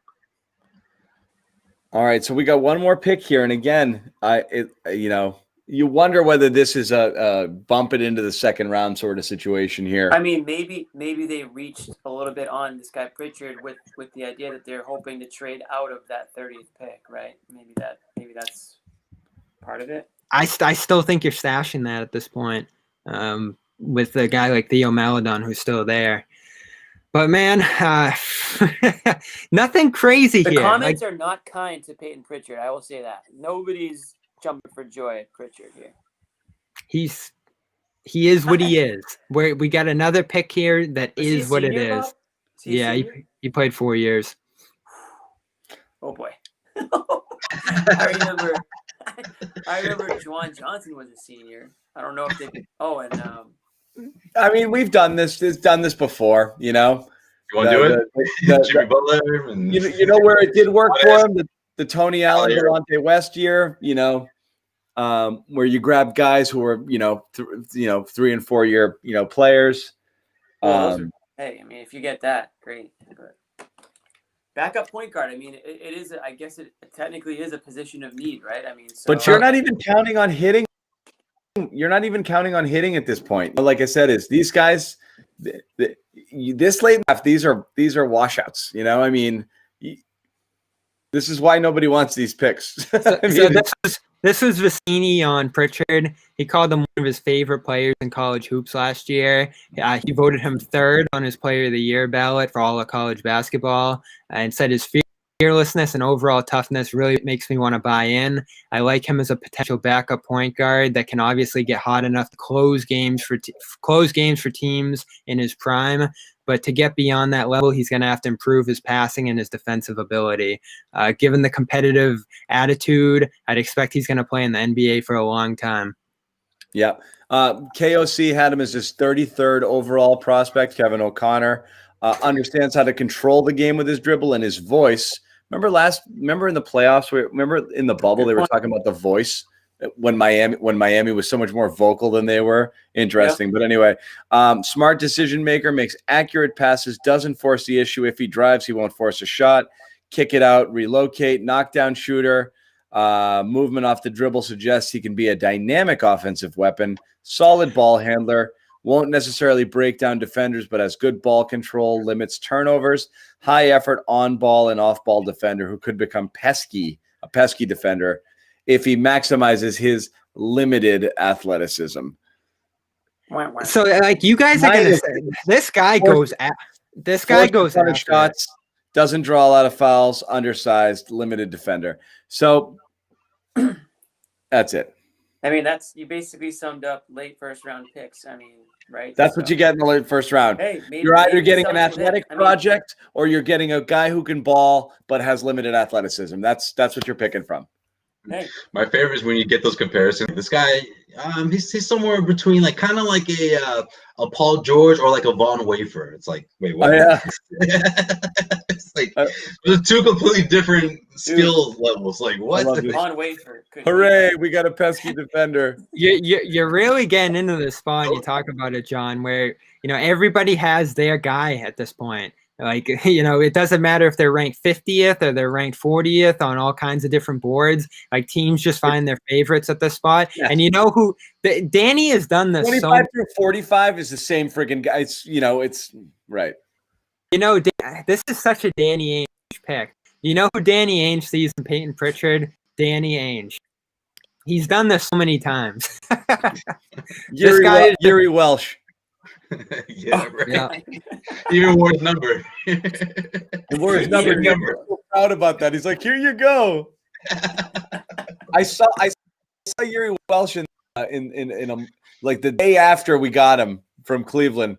I saw him in the Atrium Mall in Chestnut Hill, just walking around, and I recognized him, and nobody else knew who he was yet. And I barked his name out at him, and he was like, he felt like he was assaulted. I was with my wife and girlfriend at the time. I was like, Yuri, welcome to Boston. He was like, gee. I forget the exact way, but Yuri Welsh did somehow lead to Rajon Rondo in a very long, twisted bunch of trades way. So we do have that for Yuri Welsh to thank. So that's what you get. All right, we'll take it. I love your guys' old Celtic stories. Like, we think the draft's bad now. Like, you guys go back to days where it was just absurd. Oh, nothing will top Jerome Moiso. Moiso was bad. This guy went 6. This guy went. Can you imagine if the Celtics drafted a modern day Moiso instead of Marcus Smart or instead of Jaylen Brown? Jeez. I hope Ron Mercer at 3rd. I hope I don't live talk about that year. I hope I don't live the day to say you guys should have. First was 6th. Billups was 3rd. I hope I don't live to say, ooh, that Romeo Langford pick was, whoo, and then Romeo Langford. Well, it began with it's worse than that. Michael Smith was a really bad one. I remember growing up, BYU, number 11 overall. And then the last thing Red Auerbach ever did was forcing the issue on Forte. Oh, is that right? Kedrick Brown was an awful one, too. Wait. Kedrick Brown was awful. But Red was in love with Joe Forte out of North Carolina, and everyone's like, all right, let him have him. And they drafted him, and he didn't play a freaking second. That dude used to just chill, and this is before. And they were like, you're going to go hang out up there? Yeah. He had his jeans were baggier than mine. and he would just be chilling. No, I'm talking about Joe Forte. I think that dude suited up maybe 3 times that year, and that was the year the Celtics went to the Eastern Conference Finals. Yeah, and one of my least favorite ones ever for no reason at all, just because the second he walked in, I was like, this guy's freaking clueless, was J.R. Giddens. J.R. Giddens, I was like, oh my God. That was this guy. You're on a championship team. Wake up. Like, come on. He was 2009, right after the championship, right? Yeah. The team. J.R. Giddens. And so obviously you're picking 32 at that point because you won the championship, so you're not expecting anything. And when that guy walked in, I was like, this guy doesn't have a freaking clue how to play basketball. To me, that dude was like taking pictures and asking for autographs after the games, bro. All right, we're coming up. He was so happy to just be there. Be on the court. He's like, wow. And then James Young. Someone mentions James Young. That's an all-timer. This is Jimmy. Jimmy can share. That's too soon. It's too soon. Jimmy can share my pain here. Jimmy shares my pain.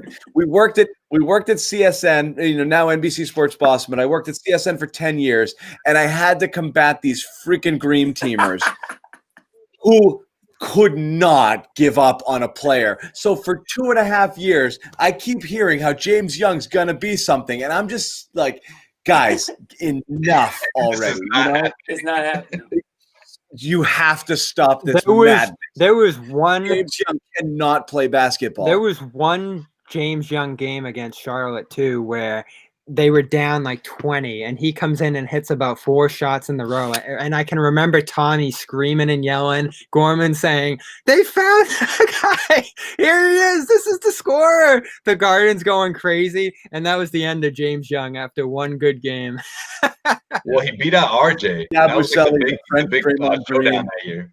What's that, Josue? He beat out RJ for the last spot. Remember, that was the big showdown. Who's going to make the team, right? RJ or James Young? RJ fizzled out faster than anyone, and he was a mid-first rounder. He was late, and everyone was like, if they took RJ where they took that, you'd actually feel good about it, you know? And it was like, we thought we got a steal, Yeah, but remember the following year when they drafted Rozier? Oh, you could have got this guy at 28 or whatever, and they got him at 14. Yeah. So here we are again. We're coming up on 30, and a lot of the guys we talked about at 26 are still there. This is the worst one of all. Juwan Johnson is 1,000 daggers to the heart because the story there was a dead split in the draft room between him and Jimmy Butler. And everybody was a coin. It was like arguments in the war room between the two, and half the faction wanted that, and Danny was in love with the idea of the stretch 4 and Juwan and another senior. And they went with Juwan over Jimmy Butler, and to that day it haunts them every single day of their lives. Yeah, that was the year they went Johnson and each one more, right? Yeah, that was the year where the Celtics squeezed out one more run. They went to the Eastern Conference Finals and fell. They had a 3-2 lead against the Heat, and they blew it. Oh, that was painful being there, Game 6 in the Garden. Oh, you were there. So what are they going to do here? Like, are we adding 3 players to the roster, sending something? There's got to be something more here. Again, that's what we don't know. But right now, it is eerily quiet on Celtics Twitter about potential movement. Nothing curious has happened yet that would lead you to believe that something's in the works, right? Like there isn't something like this, except for Atlanta drafting the third big that doesn't fully make sense to me, but nobody said anything about that. This is probably just something in my own head. I don't see anything right now that seems to be that there's any movement with any of these players. I just want, because I know you can do it, but you're just going to keep picking and picking and picking. And we're talking again, if Hayward leaves, 9 or 10 players on this roster being first, second, or third year players, and only about 4 veterans on this team. I don't know how you go forward with that, even if you hit on these guys. And, one of them might be a hit in Nesmith. Prichard's looking like, a decent player. Now you're coming up on 30 with, decent talent there. Like, you're not looking at substantial upgrades off the bench here. Like, these are, marginal upgrades, and you still have questions about the core. Like, there's gotta be something. There may not be, but there's gotta be something going on here. This is what happens. Look, it's not the end of the world. I think the Celtics most likely I feel like Bobby just found out Santa Claus doesn't exist. He's What? Well, let's go back to the day that we look ahead. Or we're telling him like 4 stories. I just can't believe it. Like, this is what happens. Let's go back to the. Let's go back to more the normal than not. Yeah, exactly. They usually really mess this up, Bobby. This is better. Let's go back to the day where they picked up all these picks from the Kings and whoever else here. Grizzlies way back with that Jeff Green trade. I can't believe that just cashing out now, by the way. Did we look ahead and say there's 10 picks in the future? They're going to use all 10 of them or however many it is. It's hard to count after all these years. And they did cash in on the last Brooklyn pick, but they have used quite a few more of these than I think we expected. Oh, God. I guess that's. We've reached the one of Bain or Tillman is going to be there when they pick. So hooray, we did it. Portion of Celtics Twitter, and I'm not here for this anymore. Oh my God. Are you? I'm ready to go. This feels like Dave. I'm hearing body only. I checked out 20 minutes ago. I'm one of those. No, John. If this was 2019, I would have been that guy saying Grant Williams is on the board. But we stood there with those 4 rookies last year, and we're just like, we're doing this, huh? Like, or it was 5 rookies when you include Taco and, throwing Javonte Green, it was 6. And now all of a sudden you're adding 4 more. There's going to be 10. You're getting rid of some of these guys, but upwards of 10. All those kids. Christmas is going to be awesome with all these kids, Oh, geez. Just what are we doing? This roster is so young and inexperienced. It's unbelievable. You almost have to just hope that's my issue. Guys like Romeo is going to see these new guys come in and be like, wait a minute, you're not taking my spot, bro. Like, I got this. So let's look at like Hayward. That's what we said. That's what we said in the playoffs. There's not enough depth. There's not enough veterans to come in. All right, that 30th pick's coming in, but I got something to say after it. Oh, do we have it? It's coming in any minute now. I think they're there now because Malachi Flynn just went to Toronto at 29, so the Celtics are on the clock. I guess I'll just squeeze it in quick here. We were talking about Hayward's potential sign and trade being splitting one player into multiple different medium-sized contracts. Now you're talking about signing 3 rookies where you really only had 3 roster spots to open. Like, something's got to give here. And forget about a Hayward leaving and this being the situation. I'm out on the team. If that's the way this is going, you get a trade. Our Celtics beat guy. He's out. If that's the way this goes. Danny, you killed him. Now, again, I'm not going to kill them for something they haven't done. Bobby, they're joking about the whole Toronto thing, right? They're not really going to send it to Toronto, right? I think it was Nick that said that. Nick was like, "Hey, maybe we work something out." I'm like, "Wait, don't tell Bobby that. He's gonna actually think you're serious." Santa just got ruined again. Yeah, you do bring up a legitimate concern. He's not even getting started in this business, and you guys are just cutting his legs out here. Oh man, let's see what's coming at 30. Boston is moving the 30th pick, according to Woj. Trade for 2 second rounders. Probably. That's what we said they were going to do. Oh, let's get even more players. Let's make it 5. Let's start putting them on Maine. Unreal. It's going to be a future pick. I can't believe they really did this. I can. I told you they would do this. You were right. Yeah. Oh man. All right. Yep. So now you got to address the center somehow in free agency or via trade. Again, I'm waiting for the next thing. I was waiting for it last year and it never came, but I'm still waiting for the next thing that's going to follow this. There are so many players on this team.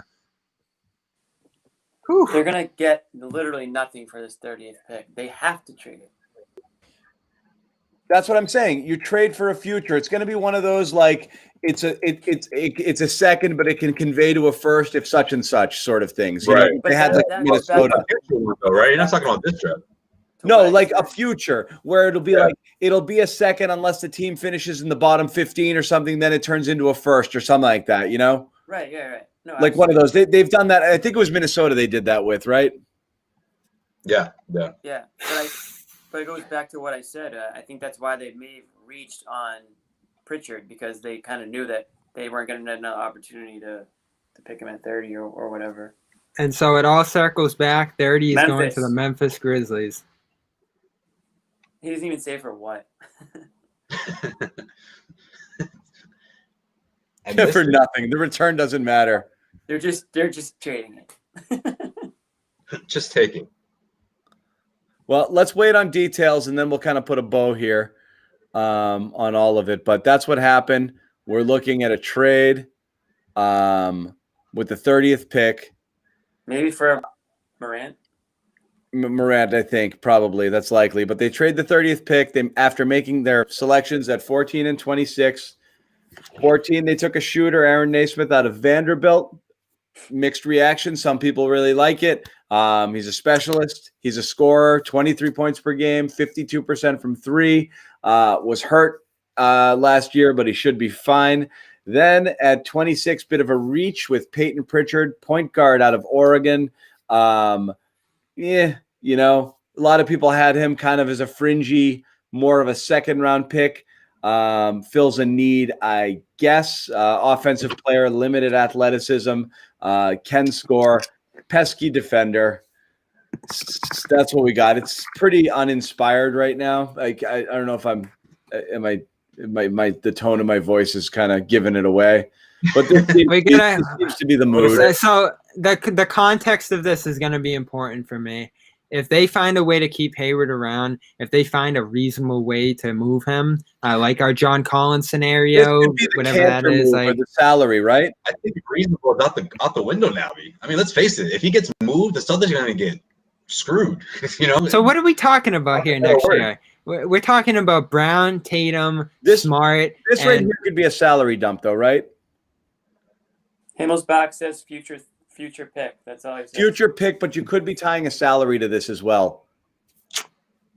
Right? Vincent Poirier, maybe. I know Cantor hasn't opted in yet, so I don't know if that could happen down the road, like after he whatever happens there, opt in and send. But I could see this was something people talked about too, is tying a salary to one of these things and just getting rid of the pick and the salary and just shipping it out all in one shot. And there goes Desmond Bain to Memphis. Let's hope that's not who's your guy in Memphis already that to swipe them from the Celtics. Yeah, I can't remember the name off the top of my head.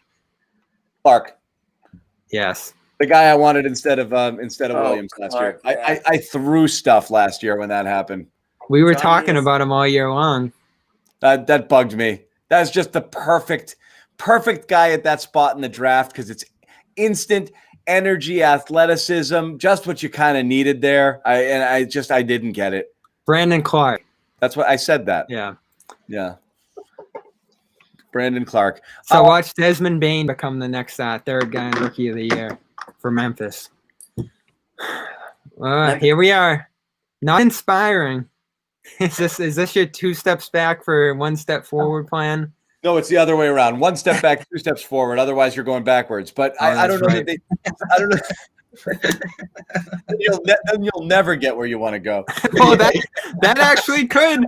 That could be what this move ends up being. Oh, he's just going around. That was a Freudian slip. No, it's fine. It's not the trading Hayward to secure something that can put you in a position to do something else down the road is the 1 step back to take a couple steps forward. Didn't happen. So they ended up doing what we kind of thought was possible, if not probable. Hard to make trades. None of this stuff really had any value. They got a decent player at 14. They got whatever at 26, and nothing really to be super inspired by. We'll see. This has nothing to do with what the team is going to be like next year. Most of the excitement is going to come in the next couple of days here. With the Hayward and whatever that's going to trigger. So you're going to really have a clear picture. I mean, that's the whole ball game. He opts in and you run it back, or you find some sort of trade and you're doing a half rebuild on the fly. You're retooling parts of your roster, building around a core. That's what this team is. It's a run it back for a year or kind of making some changes on the fly. And I think these moves look fine if you run it back. Like you have your shooter off the bench, you have your bench point guard in Prichard, and you still have the best top 4 in the NBA if you can retain Hayward. So I'll be perfectly fine with this draft if they're keeping this. But what are you doing if you have half? It's not even half contention and half future anymore. It's like, 1/5 of the roster is guys that move the needle, and then the rest is just your cast of young guys and hopeful future careers. Like all along, man. Like that's the thing about this team. Like all season long, it was like this team is so top heavy. Well, it made sense last year. It made sense last year. They made what? It made sense last year because you didn't know Kemba was coming. Irving, all those guys were walking out the door. So it's like, all right, we're not contending anymore. Let's get a bunch of young guys and just see what happens here. Now Kemba comes, you make the East Finals, and your needle's back toward the finals. And you do the same thing on draft night. Well, the problem is that core hasn't improved, and of course, neither is the second unit. So overall, I mean, we're not seeing a better team, whereas most of the top teams in the East have improved. That's the other issue. The East gets tougher. I think the next week or so, like John said, it's going to tell a lot. I mean, this roster you see tonight isn't going to be the roster you see. The roster's full, so yeah, you gotta find a way to move some stuff to do anything. They're gonna have to move some of those end of the bench type holes. And I think they need to bring in a couple of low cost veterans to shore up the bench and shore up some of those role players, because you can't count on unfortunately you can't count on the second year guys, I don't think, at this point, and certainly you can't count on the rookies without seeing what you've got. So they definitely need to add a couple of low cost veterans to the mix. The Celtics have to roll a dice on some of these guys, and let's face it. One of the guys that I think that the Celtics just want no part of, and they haven't shown any inches of it because they would have had him already. And that's Demarcus Cousins, or other guys in the past, like the guy who you're not gonna have to throw the bag at, but the Celtics aren't going to consider that, right? And I'm not saying that if they don't, then that they're foolish. But doesn't Danny have to take a risk with some of these guys, like whether it's Demarcus or another veteran who the Celtics never take a flyer on, unless it's March and they're desperate. Let's take a flyer before the season starts, as opposed to taking a flyer on all these young guys and decide whether they belong in Maine or not. Like this is going to be the third year in a row where we have a really, really good championship Maine team. But the Celtics team just hasn't been able to put together at least 2 solid guys from that main team that can contribute right away. What do you do with Taco Fall? Oh, shut up! I can't do this. Make the All-Star team in freaking Maine. Like that's the thing. Like those are the guys. I can't do it anymore. We moved on to the Taco Fall. I can't do it. I can't do it. Honestly, you take your bet. When it comes to Taco tonight, I can't. When it comes to Vulture in this second unit, you take you try to mold someone like Romeo, and your top pick in this draft, the shooter. Let's see it. Let's put him in there. And you work from there. But Hayward, I mean, if Hayward walks, that's another hole, and it's looking like that's gonna be the case. All right. I generally like the picks they made tonight. Sign me up for Cousins. Of course you do. Sign me up for Cousins. It's just, where does all this stuff go? We got 14 players under contract, 1 free agent, 2 draft picks, potentially using a mid-level extension, so you get to 17 there. 2 two-way players make it 19, and a second-round pick here. We're talking about moving around 20 players right now. It's like, where does all this stuff go? There's not enough locker room spots in the. It's going to be like training camp where they have 4 guys sitting down on the ground with their bags just in the middle of the room. Again, can't kill them for what they haven't done yet. There's 2 days until free agency, and trades are opening up now, and the Hayward situation needs to be settled tomorrow. So, we'll react to that when it comes. All I can say now is I like those picks. They're decent picks at 14. Brad's talking right now. Talking about Gordon. He said he's not going to talk about other people's decisions. It's his option. It's their option. It's their choice. We'll see how it all plays out. So it doesn't have any insight there on what. That doesn't sound great. It doesn't. But, Brad again on the team. We'll see how the team fills out. But what we wanted to do tonight was pick guys we thought could compete for time and compete to add value to winning. We got 2 guys who are gym rats. Put the ball in the basket. We'll be excited to get here and work. That seems accurate. Brad Stevens, what a Brad quote. When you can put the ball in the basket, that certainly is a benefit. Talking about Nate. Yep. All right. So we're going to hear from some of these guys tonight. I think we're going to wrap this up. We've been going for a bit. Thank you guys for hanging this whole time. We know what we know, and we got the most viewers we've had all night in here right now. I feel bad to leave, but we're out of gas because that's what happened last time. Right when the draft started, it was packed in here. No, I know. So not this packed, actually. Oh, no, it's great. I appreciate everybody who hung out here with us. It was fun. What, Jimmy? I can't read that. I don't say one thing. Keith I even try to look too. Keith, can you guys just read it? Forget. No, Keith Smith. There's like 7 lines of freaking copy on that thing. You think we could read that? Well, let me read it. I think Boston may have gotten a future first-round pick from the Utah Jazz in the deal with Memphis. It's got some weird protections on it. Working to confirm. Also, Vincent Poirier's in it. As well. I just saw it. There goes a roster spot. And he was on a French radio show complaining about his playing time and calling Stevens out. So, like, he was gone. Yeah. Well, you got to say that it was lost in translation. We're like, nah, bro. The vibes were there. You meant what you said. You know you're French, Josue. You know you're French. I mean, I did grow up in a neighborhood with a lot of Haitians. You know the tone. You know when someone's upset. We have gone off the rails. What a night. John predicted it to a T. They didn't use all 3, but it was close. Yeah, well, I said we might kick one of them out, and that's what they did for a future. So it is what it is. But whatever, you had to do that. You had too many bigs. You couldn't bring them all back there. You know, it just wouldn't have made any sense. So, Poirier, that makes sense. And again, you're getting nothing in that 30th pick.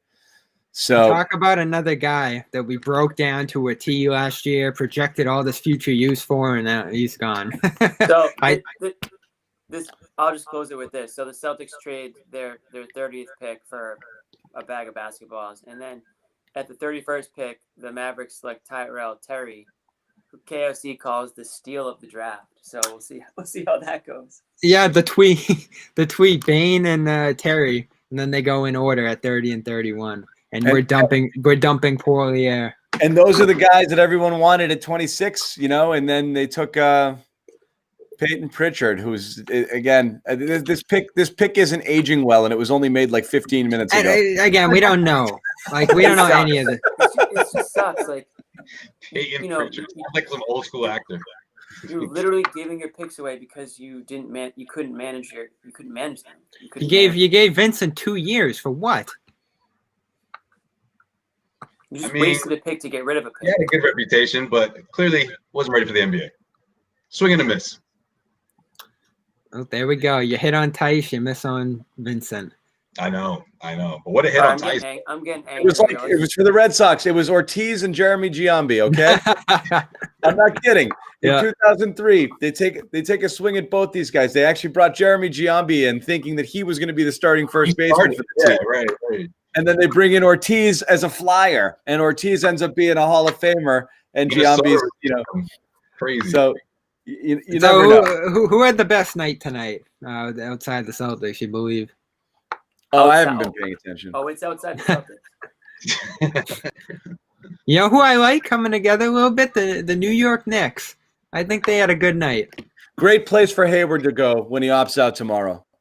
Another option. They're building a little something there. People are asking if we're going to be back for Hayward. It's a 5:00 decision. If these guys are around, we'll definitely be doing something on that because it's obviously a huge moment. So we will try to come back and talk about that. It's a big deal. We got free agency over the weekend. So we'll talk about that as well. As far as everything else goes, again, thanks everybody for hanging. Sponsor Manscaped of this show. You see it up next to Jimmy there. The logo's been up there the whole time. Just letting you guys know, 20% off and free shipping with the code GARDEN20 at manscaped.com. Once again, 20% off and free shipping with the code GARDEN20 at MANSCAPED.com. All sorts of fun packages: the lawnmower, the weed whacker, the crop duster. That's right. I've got it memorized now. Cologne, underwear, a travel bag. It's awesome. Yeah, they literally. When I first opened the boxer briefs, I was like, that's kind of funny. I didn't expect that. Yeah. They legit give you that part of the good Christmas gift, stocking stuffer.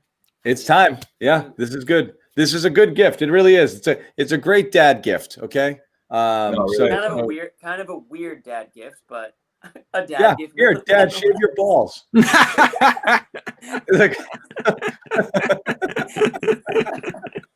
you know what? I never thought about this, son. Thank you. Dad, it's time. Talking to Mom, and this shit might have been okay, 20, 30, growing up in the 70s, where you could just let all the hair fly. The scene of Wolf of Wall Street where he's talking to his dad. Good Yankee swap gift. Yeah, that stuff doesn't work anymore. So that's it. And again, thanks guys. It was fun. It was an awesome group. The chat was lively. People weren't super angry, but definitely it started well. We were saying we got a little something going on here, and of course, once you get to 26, it takes an angry turn. A little bit, right? There's a little bit of frustration, a little bit of here's the thing, and it takes a little while to digest it. You need some proper context. So again, we'll see what happens with this. But as Bobby's put a couple of times, this is a they are what they are sort of draft. You know what you got here. 2 22-year-olds. Yeah, you got seasoned productive college basketball players. Celtics. Danny's gone this way in the past. Yep. It's a safe way to go with later picks when you don't think you've got star upside. Bring in players who can actually play in your rotation onto a team that already has established players. You're right. This is not the type of roster. If they are going to make the picks, it's not the type of roster you could bring in 3 projects here. You had to if you're keeping these guys, you had to get ready-made players who do certain things, and that's what they got. So is it the sexiest thing in the world? No. But might it be what this team needs or in the best interest? That's obviously something we're going to have to wait and see. So that's it. That's all we got. No Vegas Summer League for us to overreact to these guys scoring friggin' 35 points on YMCA bums, which is always a bummer because you do get to see those flashes and you're like, whoa, Arson Edwards had quite a summer. Yeah. But they're asking for our draft grade. Bobby, give it to him. Oh, hold on real quick. We got a little trade here. Nothing too crazy. Mark Celtics? No. Oh, if it was Celtics, I would have just made John stop talking immediately. No. This is for the Sixers. That's impossible. Mark Stein is reporting that the Dallas Mavericks are trading Seth Curry to Philadelphia in exchange for Josh Richardson. Oh man, things are brewing in Philly. So today they get Terrence Ferguson, Seth Curry, Tyrese Maxey. All of a sudden, you're talking about wings, guards, breaking up that center logjam there a little bit. So shooters. Daryl Morey's already going to work. Seth's going to be chucking them up. Seth Curry's going to be taking Curry to Philly. You got a shooter. Bobby, give us a draft grade. You got to tip your hat to that one. Oh, yeah, go ahead. So I'm going to boil it down to 14 because that's all that matters. You either want to move up higher or take the guy you wanted at 14. And what were we saying at 14? Forget Prichard. Forget all these random guys we're talking about at 30 because, again, that stuff didn't matter, especially for the Celtics, a top-heavy team. If we're just grading this off, Aaron Nesmith, I give it a B-. Okay. I don't hate it. Yeah, it's good. I was going to give it a B to a B plus. I was leaning B plus because I did want them to end up with a shooter. They got apparently what a lot of people are saying is the best. C minus. What did you want? I can't take. I mean, if we're just talking players that they drafted, I mean, obviously, I would have liked them to make them see a trade, get out of 26 and 30. But Jimmy wants to fight Bobby low key. It's actually very high key. I'll fight this kid right now. No, but I was like, what did John laugh at? The same box. That's why I got Jimmy up here and Bobby down there. You can't reach plus. I mean, that was good reverse. Yeah. Oh, see, I'm going the wrong way. They got a shooter. We'll see. I mean, we bashed them for not drafting guys who can shoot. They drafted guys who can shoot. Hey, Bobby, the one thing he says right. I mean, I'm only grading them off the 14th pick. I'm not going to grade them off Prichard. I'm not going to grade them on 30. We knew they had to give away a pick at some point, so they did. I mean, I would have liked some fireworks, but I like the player that they took, so we'll see what happens. What's good about this draft is the odds that you look at Nesmith and say, man, what a bust, are pretty low. Like, he's going to do what he's going to do, and it's going to help them. And for people who are grading the Celtics a lower grade, it's solely because of the fact that they didn't trade into the top 10 or top 7. That's exactly right. Yeah, like the grade level started, if they didn't trade into the top 6 or 7, it was like everyone else is like C already. And then, you know, from there, depending on where you go, what area you're going to, help out in. I mean, we talked about beforehand, knockdown shooters. That's something Celtics never had or haven't had in a long time. And I'm with you. I give him a B-. Yeah, Pritchard's going to be interesting if we move on to him too, because that backup point guard position is important. Wanamaker played it well last year. You have Smart possibly jumping into the starting lineup if Hayward walks. So that suddenly becomes an important spot on the roster. And if he becomes an upgrade there, you're talking about an A draft here. So, yep. All right. So I don't know. We're not sure. We're not sure if it's an A draft. We don't know yet. It is what it is draft. This draft, I'm going to tell you right now, is going to be defined less for the players who they got and more for the players who they passed up on or didn't go get, because this was such a wild card draft. I guarantee there's going to be hits other places in this draft in and around where the Celtics were picking, and we're going to look around and say, couldn't you have just gotten that guy? That's the downside. That's the downside of taking guys with low ceilings, is you've punted on a chance to have found the next Giannis or Donovan Mitchell or whoever it is, because you took a safe player. And that's tough for fans to get into, because you didn't hit that home run and you're dying for it. So you will see one of these guys hit around there and be like, oh God, why did we trade it?